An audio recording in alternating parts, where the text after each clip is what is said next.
The only source for Marco Polo's adventure is the story as told by Rustichello himself. There are no eyewitnesses. There's absolutely no corroboration in Chinese sources. And this is unusual for the Chinese. They were massively detailed recorders. You get histories, huge 24-volume histories of each dynasty. Each area has its own gazetteer.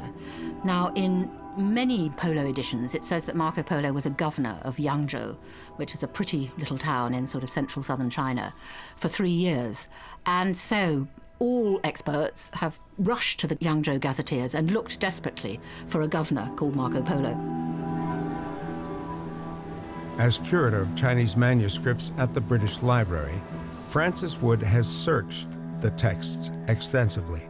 Now, the gazetteers in China, they are fantastically detailed records of everything that went on in a particular place. So they include, of course, all the names of notable persons in the city and the governors, etc., going through the centuries and coming up to here. I'm looking at the ones for the Yuan, the Mongol period when Marco Polo is supposed to be there, and you can go through and through and through and through and look at all the names, and there isn't anybody who could conceivably be considered to be Marco Polo. The absence of evidence in Chinese records is compelling.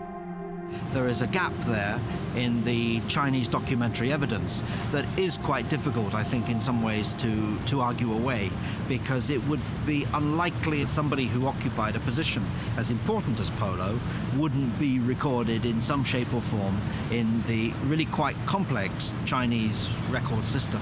Since the end of the 19th century, scholars from all over the world have been combing Chinese sources, desperate to find some mention of Polo and the Polo family. Every possible variation has been tried, and nobody has found any evidence of anything in any Chinese record which can be tied to the Polos. There is simply no evidence of Marco Polo's travels in one of the most likely places to expect it, the annals of the meticulous Chinese record keepers. Conclusively, we can declare that there is nothing that has been found yet, and I'd be surprised if it suddenly turns up.